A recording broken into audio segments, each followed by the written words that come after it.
চুপচাপ মানুষটা একদিন বদলে যায়। তুমি কি কখনো এমন একজন মানুষ দেখেছ যে সব সময় চুপচাপ থাকে, কোনো ঝগড়া করে না, কোনো অভিযোগ করে না, শুধু সহ্য করে যায়? কিন্তু জানো, এই চুপচাপ মানুষটাই একদিন হঠাৎ বদলে যায়, আর সেই পরিবর্তনটা কেউ বুঝে উঠতে পারে না।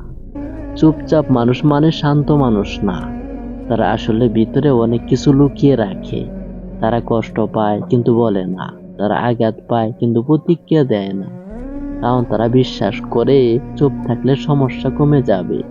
কিন্তু আসলে সমস্যাটা ভিতরে জমে থাকে। প্রতিদিন একটু একটু করে কষ্ট জমে, অবহেলা, অপমান, ভুল বোঝাবুঝি, সবকিছু তারা গিলে ফেলে চুপচাপ। কেউ ভাবে ও তো কিছু বলে না, তাই ঠিক আছে, কিন্তু কেউ জানে না ভিতরে ভিতরে একটা মানুষ ভেঙে যাচ্ছে। আর তারপর একদিন সব বদলে যায়। যে মানুষটা সব সহ্য করতো সে আর সহ্য করে না। যে মানুষটা হাসতো সব কথায় সে এখন চুপ হয়ে যায়। যে মানুষটা পাশে থাকতো সে ধীরে ধীরে দূরে সরে যায়।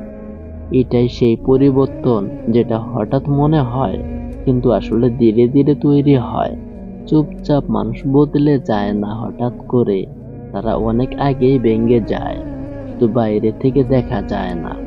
তারা তখনই বদলে যায় যখন বুঝে ফেলে সবকিছু সহ্য করা মানে নিজেকে হারিয়ে ফেলা। চুপচাপ মানুষদের কখনো অবহেলা করো না, কারণ তারা বেশি বলে না কিন্তু বেশি অনুভব করে। একদিন তারা বদলে গেলে তখন আর আগের মতো ফিরে আসে না। সব চুপচাপ মানুষই একদিন বদলে যায়। কিছু মানুষ ভাঙে আর কিছু মানুষ হারিয়ে যায়। সবচেয়ে নীরব মানুষটাই সবচেয়ে বেশি গল্প লুকিয়ে রাখে।